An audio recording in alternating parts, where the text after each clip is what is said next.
અમદાવાદ જિલ્લાના ધોળકા તાલુકાના વોઢા ગામમાં આગામી તારીખ 1/11/2025 થી તારીખ 6/11/2025 દરમિયાન ગુજરાતના સુપ્રસિદ્ધ ભાગીરથ મેળો યોજવામાં અટેની વોઢા ગ્રામ પંચાયત તેમજ ધોળકા તાલુકા પંચાયત ધાર્મિક આસ્થાનું પ્રતીક છે. આ મેળો ગુજરાતનો મોટામાં મોટો બીજા નંબરનો મેળો છે. આ મેળામાં લાખોની સંખ્યામાં લોકો ભારતભરના દરેક વિસ્તારોમાંથી તેમજ વિદેશમાંથી પણ અમુક હાજરી આપે છે. આ મેળાનું મહત્વ ખૂબ જ છે. આ મેળો કારતક સુદ 11થી કારતક સુદ પૂનમ સુધી યોજાય છે. જ્યાં મેળો ભરાઈ રહ્યો છે ત્યાં સપ્તસિંધુ પ્રદેશ ગણાય છે. અહીંયા આર્ય સંસ્કૃતિ ઉદ્દેશ હોવાનું માનવામાં આવી રહ્યું છે. અહીંયાના 7 નદીઓનું સંગમ સ્થાન છે, જેમાં સાબરમતી, હાથમતી, મેસો, સેઢી, ખારી, વાત્રક, માજુમ છે અને હમણાં ઘણા વર્ષો નર્મદાનું પાણી પણ આ સપ્તસિંધુની નદીઓમાં ઉમેરવામાં આવેલું છે.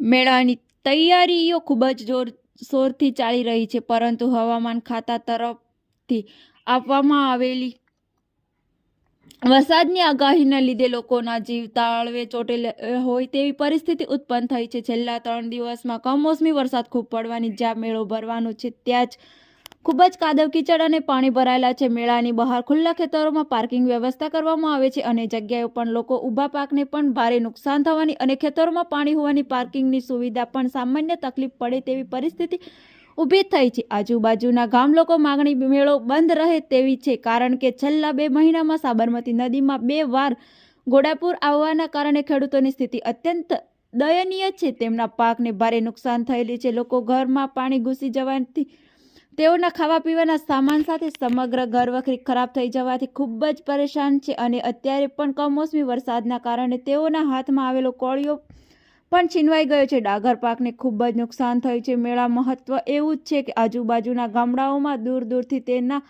સગા સંબંધ તથા મહેમાનો મેળા માણવામાં આવતા હોય છે. તે મહેમાનો આવતા સ્વાગત કરવાની પરંપરાગત જવાબદારી નિભાવવી પડે છે. માટે નાણાકીય સુવિધાનો અભાવ છે. તેમ છતાં મેળો ભરાય તો તેઓને પણ કોઈ વાંધો નથી, પણ હવામાન ખાતા તરફથી ભારે વરસાદ અને વાવાઝોડાની અવારનવાર આગાહીઓને આપવામાં આવતી હોવાની સૂચનાના તંત્ર હાઈ એલર્ટ છે.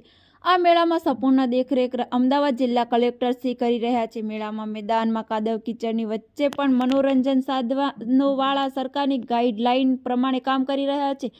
આ મેળામાં વોઢા ગ્રામ પંચાયત તરફથી નદીના સામે કાંઠેની વાત્રક નદીનું ચોખ્ખું પાણી ફુવારા પદ્ધતિ સમગ્ર મેળા પહોંચાડી શ્રદ્ધાળુઓને નાહવા ધોવા માટે વૈકલ્પિક વ્યવસ્થા કરેલ છે, કારણ કે નદીના આ બાજુની સાઈડ જ્યાં સાબરમતી નદીનું પાણી વહી રહ્યું છે તે પાણીના કેમિકલવાળું પાણી ઉપરથી ઘણા વર્ષોથી આવી રહ્યું છે. લોકોને અસંખ્ય વાર આ દૂષિત પાણીનો નિકાલ કરવા માટે અને બંધ કરાવવા માટે તાલુકા કક્ષાથી લઈ જિલ્લા કક્ષાને તથા રાજ્ય કક્ષાએ કેશુભાઈની સરકારમાં રજૂઆત કરેલ તેમજ કેન્દ્ર સરકારમાં પણ રજૂઆત કરવામાં આવી હોવા છતાં તંત્ર પેટનું પાણી પણ હલતું નથી અને ગઈકાલે મેળાનો પ્લોટની હરાજી સમયે ગ્રામ લોકોએ પીવાના પાણીમાં કેમિકલ યુક્ત પાણી આવવાની રોગચાળો વધી રહ્યો છે. તેમ ખેતીમાં પણ આ દૂષિત પાણી થવાના કારણે નદી કિનારાના ગામો જમીન ખરાબ થવાથી તેમના ઢોર ધાખર અને ગંભીર રોગચાળો ફાટી નીકળે તેવી બીક લાગી રહી છે તેવી રજૂઆતો કરતા જોવા મળે અને ગ્રામ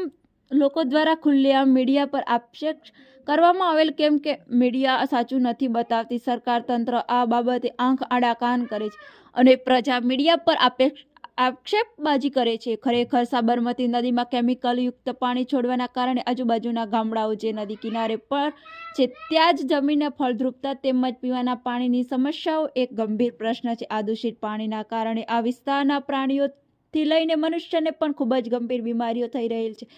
લોકો મીડિયા પર આક્ષેપ કરે છે કે સાબરમતીમાં જે કેમિકલ યુક્ત પાણી છોડે છે તે વિશે કોઈ કાયમી નિકાલ લાવતા નથી. વોઢા ગ્રામ પંચાયત પણ આ બાબતે કશું કહેવા તૈયાર નથી. મેળો શાંતિથી કોઈ પણ અડચણ વિના યોજાય તે માટે ગ્રામ પંચાયત તરફથી મળતી માહિતી અનુસાર વોઢા ગ્રામ પંચાયત કમોસમી વરસાદના કારણે જ્યાં જ્યાં પાણી ભરાયેલા છે ત્યાં ટ્રેક્ટરો દ્વારા નદીમાંથી માટી ભરી લાવી પુરાણ કરી લોકો તકલીફ ના પડે તે માટે પ્રયાસો ચાલુ છે તથા મેળા માણવા આવનાર લોકોને કોઈ મુશ્કેલી ના પડે તે માટે પ્રયત્નો સતત ચાલુ છે. વોઢા ગ્રામ પંચાયત તરફ 99% મેળાની તૈયારી થઈ ચૂકેલ છે. વરસાદ વિઘ્ન ન બને તો જ આગામી મેળો ભરાય તેવી સ્થિતિ છે. પંચાયત તરફથી ખૂબ જ તનતોડ મહેનત ચાલુ રહી છે. સરકારી તંત્ર પણ છેલ્લા 10 દિવસથી ખડે પગે છે. પોલીસ તંત્ર તેમજ આરોગ્ય તંત્ર તેમજ ઇમરજન્સી સેવાઓ સ્ટેન્ડ બાય છે. ક્યાં લોકોને ઉત્સાહ છે તો ક્યાં લોકોને નારાજ છે. તેમ છતાં આ સમગ્ર મેળો વાતાવરણને આધીન અને સરકારી ગાઈડલાઈન પ્રમાણે યોજાય તેવી માહિતી પ્રાપ્ત થયેલ છે.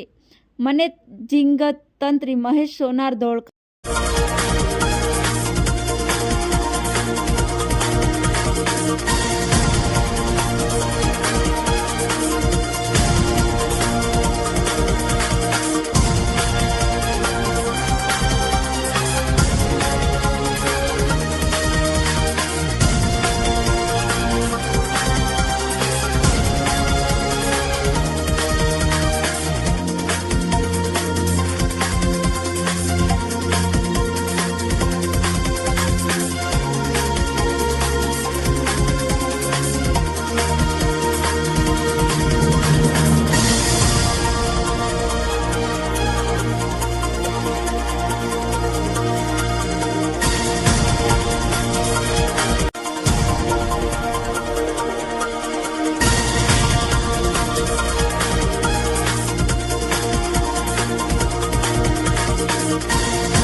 આપો હાલો વાંધો નહીં. કેમિકલ વાળા પાણીનો કરાવડાવો તમે નિકાલ.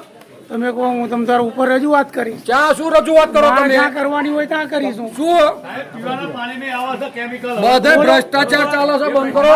તો પછી એ તો તમારા ગામ લોકો તમારે જોવાનું ને. પંચાયતની જવાબદારી છે. તમે કેમિકલ વાળું પાણી કાઢ કરાવડાવો ને. લાવો મને ઇન્ટરવ્યુ આલો. આ રહ્યું કેમ? 400 ફૂટનો બોર છે, લાલ પાણી બંધ કરાવડાવો. બરોબર? એ કેમિકલ વાળું પાણી બંધ કરાવડાવો. એ કામ કરાવડાવો જાઓ. બરાબર. તમારી રજૂઆત હોય મને કહો તમે. તમે શું રજૂઆત કરવાના છો આગળ? કેમિકલ પાણી બંધ કરાવો. પીવાના પાણીમાં ભ્રષ્ટાચાર મીડિયા વેચાવ થઈ ગયું છે. મીડિયા વેચાવ થઈ ગયું છે પૈસા લઈને. સાચું બતાવો છો? કેમિકલ વાળું પાણી બંધ કરાવડાવો જાઓ. તમારામાં તાકાત હોય તો જાઓ. કરાવશો કેટલા કલાકમાં બોલો? ભાઈ મારી કેટલા ફરજ છે, મારે કલાકમાં? લાઈવ અરે શું તમે બતાવવાના છો કંકોડા? મારાથી લાઈવ હવે બતાવવાની શું ફરજ બતાવવાના છે. છો તમે? સરકાર ઉપર બેઠી રજૂઆત કરો. તમે શું બતાવી? મારા ફૂટલા મારો. તમે કેટલા વર્ષથી કરો આ રજૂઆત? વાર રજૂઆત કરી છે. તમે કેટલા વર્ષથી રજૂઆત અરે કરો? 100 વાર કરી છે. કેમ નથી કરતા એ તો તમારે જોવાનું. તમારી નીતિ કરો ને. ભાઈ હવે પંચાયતના સરપંચને કોઈ તલાટી નાખો. તલાટી શું કરે? તલાટી કેમ જવાબ નથી આપતા? એ બધું એન્જિનિયર નું કામ છે. એ કેમ નથી જવાબદારી આપતા? એન્જિનિયર નું કામ છે. તલાટી પંચાયત ટીડીઓ ઓફિસ કેમ જવાબ નહીં આપતી? તમારું કામ નથી. પણ જવાબ કેમ નથી આપતી? અમે તો રજૂઆત કરવા. તમે રજૂઆત કરો. અમે શું કામ ના રજૂઆત કરવાની એ કરો ને. અમે શું કામ રજૂઆત ના ખેડૂતોની કરી? રજૂઆત કરો ને કેમ નહીં કરતા? અરે આ ખેડૂતોનું જ છે. થોડા સમાચાર. આ મેળો ભરાયો ખેડૂત. મારી વાત સાંભળો. અમારે કેમિકલ ના ટીડીઓ સાહેબ કહે. મારી વાત સાંભળો ને, પણ હું તમને કહું છું તમે તમારી રજૂઆત હોય મને આમાં કોઈ ના આવે ને તો મને કહેજો. આપણે આવવા દેવું નથી. તમારો હું કલેક્ટર સુધી પહોંચાડીશ. અમારે 83 સાલથી લાલ હું પાણી કાકા ચાલુ છે કલેક્ટર અમારે. સુધી પહોંચાડીશ. અથવા GIDC નું પાણી હું ખાલી મીડિયા માં તરફથી ચાલે. બાંહેધરી અને આપું. અમારે આ રોડ ઉપર આવી નહીં તે કેમિકલ લોકો હું મીડિયા તરફથી બાંહેધરી આપું. એના કારણે ઘણા બધા રોગચાળો અમારા ગામમાં ભેંસુમાં અમારે માણસને બધાને થાય હા. છે. તો કોઈ એની ધ્યાન તો દેતું નથી. શંકરસિંહ વાઘેલા CM હતા ને તેથી બોટલ ભરી ગયા. તો એ હવે મારે તમારે પોતાને લેવાની કે નહીં, એટલા વર્ષથી અમે જજુમીએ છીએ. અમારા પ્રશ્નો તો કોઈ સાંભળતા જ નથી. અમે તો તમારા પ્રશ્નો રજૂઆત કરીએ અમારા કોઈ પ્રશ્ન નિર્ણય સાંભળતા કરવાની નથી. સરકારની 100 ફૂટનો બોર હોય ને ત્યાં લગીને અમારા લાલ પાણી આવે છે. 100 ફૂટનો બોર હોય ને એવા લાયક પાણી પણ મળતું નથી અમને. તો એનો આધારે પંચાયત 400 ફૂટનું પાણી લઈએ ને અમે તો હાઈ ટીડીએસ હોય છે એ તે પીવા લાયક નથી હોતું. તો હાલો પ્રાંત સાહેબ ને મળીએ આપણે આરો પ્લાન્ટ લાગી અને અમે ઓથોરિટી મળીએ આપણે શું ચિંતા